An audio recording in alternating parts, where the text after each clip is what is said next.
नमस्कार, जय श्री राधे, हर हर महादेव, शिव शंभु। आप सभी का सादर वंदन, सादर अभिनंदन। इस दिव्य मंच पर मैं आचार्य राकेश चतुर्वेदी आपका स्वागत करता हूं।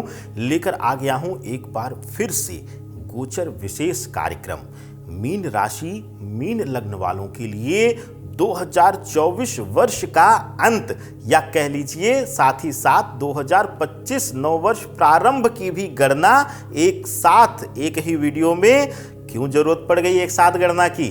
उसका कारण है गुरु बृहस्पति यानी कि आपके राशि स्वामी का वक्री अवस्था में 2024 के अंत से ही लेकर के 2025 वर्ष के फरवरी माह के प्रारंभ तक यथास्थिति बने रहना वक्री चाल में। और साथ ही साथ मंगल देवता जो हैं वह जो है नीच की राशि यानी कर्क राशि में विराजमान रहने वाले हैं। कर्क राशि में विराजमान रहने से मंगल जो है आपके पंचम भाव में बैठ करके नीच का हो जाएंगे।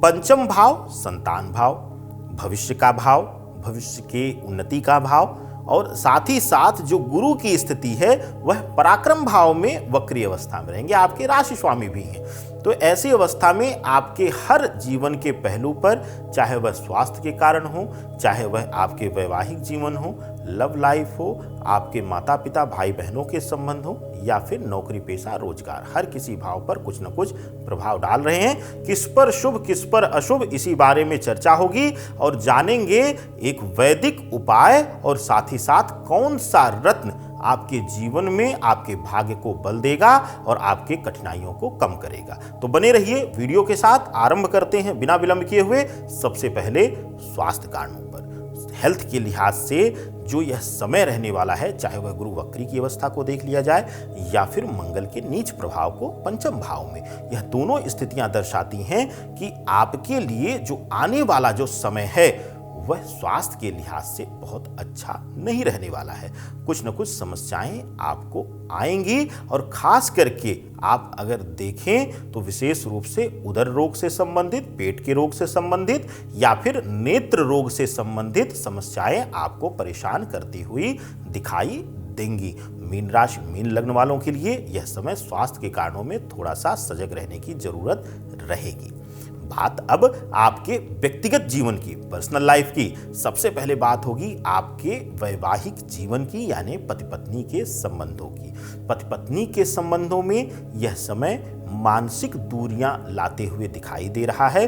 उसका कारण बनेगा आप दोनों के बीच किसी तीसरे का हस्तक्षेप करना, यानी कि या तो आप में से किसी का भटकाव हो सकता है जो कि आपके जीवन में पूर्ण रूप से दखल देना शुरू कर दे, या फिर कोई पारिवारिक सदस्य आप दोनों के रिश्तों में बहुत ज़्यादा इंटरफेयर करना शुरू कर देगा, जिसकी वजह से रिश्तों में दूरी बननी शुरू हो जाएगी। बात अब प्रेम संबंधों की। प्रेम संबंधों के लिहाज से मीन राशि मीन लग्न वालों के लिए यह समय सर्वोत्तम रहने वाला है। यह समय आपके लिए प्रेम संबंधों को वैवाहिक संबंधों में परिवर्तित करने के लिए एकदम से सुगम है। यानी कि अगर आप लव लाइफ में थे, बहुत दिनों से आपको प्रतीक्षा थी कि आप अपने रिश्ते को एक नाम दे पाएं, लोगों की मंजूरी दे पाएं, तो अब आप उसमें कामयाब हो जाएंगे।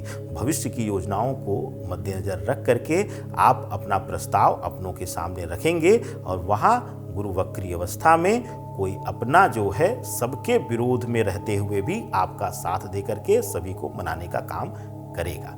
बात अब माता पिता या भाई बहनों के संबंध में। मीन राशि पूर्णतया साढ़े साती के प्रभाव में है, और कुछ लोग, कुछ ज्योतिषी वृंद कहते हैं कि जल तत्व की राशि होने से मीन राशि वालों के लिए कोई प्रभाव नहीं होता है साढ़े साती का। लेकिन मैं कहता हूं कि जितना मेरा शोध है, अगर मीन राशि के आप जातक हैं, आप खुद देखिए कि विगत 2.5 से 3 वर्षों में जितना आप परेशानी आपने उठाया है, किसी अन्य राशि ने शायद ही उठाया होगा।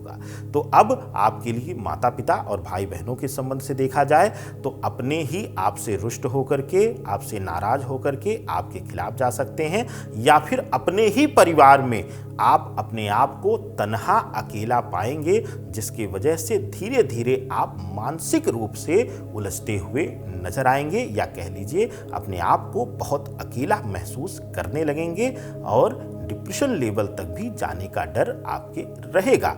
इस तरीके से आपके व्यक्तिगत संबंधों को शनिदेव के साथ साथ गुरु की वक्री अवस्था और मंगल का नीच प्रभाव दर्शाता है। बात अब आपके आर्थिक दृष्टिकोण से, मीन राशि मीन लग्न वालों के लिए आर्थिक दृष्टिकोण से कैसा रहने वाला है यह गोचर। आर्थिक दृष्टिकोण से यह जो समय है, यह जो कालखंड है, 2024 वर्ष का अंत या फिर 2025 का प्रारंभ, दोनों ही देखा जाए तो अभी कठिनाइयों से भरा रहेगा। आर्थिक दृष्टिकोण से अभी आप कमजोर महसूस करेंगे। उसका एक कारण है कि सब कुछ अच्छा करते हुए सही समय पर आपको सम्मान ना मिलना, या फिर इंक्रीमेंट या प्रमोशन आपके सामने से कोई छीन कर आपके हिस्से का खा जाए, इस तरीके का पूर्ण योग जो है वह आपके नौकरी पेशा जीवन में दिखाई दे रहा है। अब बात करते हैं आपके व्यापारिक दृष्टिकोण से। अगर आप व्यापारी हैं, व्यापार में आप अपना काम बढ़ाना चाहते हैं, तो अभी वह समय सही नहीं है। यानी कि व्यापार में विस्तार की योजना को विराम दे दीजिए। जो है उसी व्यापार को यथास्थिति मजबूत करने का हरक्षण प्रयास करिए। कहीं नया निवेश इत्यादि प्लान ना करें। खास करके शेयर बाजार, सट्टा बाजार से तो एकदम आपको दूरी बना लेनी है इस ग्रहीय संयोजन के समय में, चाहे वह मंगल नीच का हो या गुरु वक्री अवस्था में हो। दोनों स्थितियों में आपको इन बाजार से दूरी बना लेनी है, क्योंकि जहां भी आप आकस्मिक धनार्जन चाहेंगे, अचानक पैसा कमाने का विचार आपके मन में जहां भी आएगा, वहां आपको कोई ना कोई बड़ा घाटा मिलेगा ही मिलेगा। यानी कि जैसे ही आपने क्विक मनी हासिल करने के लिए सोचा, आप गड्ढे में गिरना शुरू हो गए। तो आपको धीरे धीरे ही बढ़ना है। साढ़े साती के प्रभाव में वैसे भी धीरे धीरे ही सक्सेस मिलती है। तो ये रहा मीन राशि मीन लग्न वालों के लिए 2024 वर्ष के अंत में, साथ ही साथ 2025 के प्रारंभ में कैसा प्रभाव रहेगा। अब जानते हैं एक वैदिक उपाय। मीन राशि जो है गुरु की प्रधान राशि है। गुरु की प्रधान राशि होते हुए साढ़े साती के परम चरण में यह प्रवेश कर चुकी है। तो साढ़े साती के प्रभाव में बहुत सारी कठिनाइयां इनके जीवन में आ रही हैं, चाहे वह आर्थिक दृष्टिकोण से हो, चाहे वह पारिवारिक दृष्टिकोण से हो। अपने ही आपके विरोध में खड़े हो रहे हैं, तो उसको भी आपको कष्ट से मुक्ति दिलाने का काम यह वैदिक उपाय करेगा। क्या करना है आपको, नोट कर लीजिए। वैदिक उपाय में आपको दो चीजों की जरूरत रहेगी। एक तुलसी के सूखी हुई लकड़ी की कलम की, दूसरा हल्दी पाउडर और गुलाब जल की, और तीसरी जो सामग्री चाहिए आपको वह चाहिए भोजपत्र। भोजपत्र ना रहे तो सामान्य सादा पेपर भी प्रयोग कर सकते हैं। क्या करना है आपको गुरुवार के दिन दोपहर के बेला में, यानी कि मध्य दिन का समय हो, दोपहर का समय हो, 12 बजे से 1 बजे के बीच कहीं भी शांत बैठ जाइए।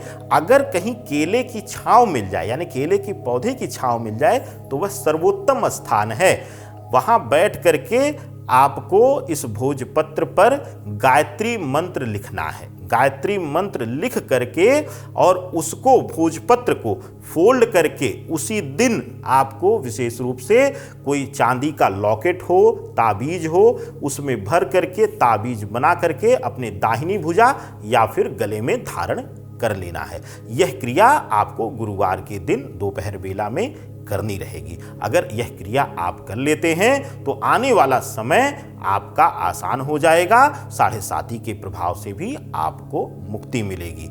लेकिन अगर अब आप यह क्रिया नहीं कर पाते हैं, ऑफिस हैं, कार्यालय हैं, या उसी बीच हो सकता है कोई बहुत जरूरी आपको यात्रा करनी पड़ गई, चाहे रोजगार से संबंधित ही यात्रा करनी पड़ गई, जिसको तो आप टाल ही नहीं सकते हैं, तो ऐसी अवस्था में अब छूट गया है या बार बार नहीं कर पा रहे हैं, आप याद करते हुए भी उसी दिन भूल जाते हैं, तो आपको क्या करना चाहिए। अगर वैदिक उपाय करने में कठिनाई आ रही है तो आपको रत्नों का सहारा लेना चाहिए। रत्नों का सहारा लेने के लिए आपको यहाँ पर विशेष ध्यान देना है। गुरु की प्रधान राशि होते हुए ही आप मंगल के प्रभाव को भी जीते हैं, यानी बड़ा स्वाभिमानी स्वभाव आपका होता है। ऐसी अवस्था में आपको मंगल को बल दे देना है, यानी कि आपको माणिक्य पहन लेना है। माणिक्य पहन लीजिए और माणिक्य से दो चीजें होती हैं, एक तो सूर्य को भी बराबर बल मिलता है, मंगल को भी बराबर, यानी इक्वल पावर दोनों ग्रहों को मिलता है।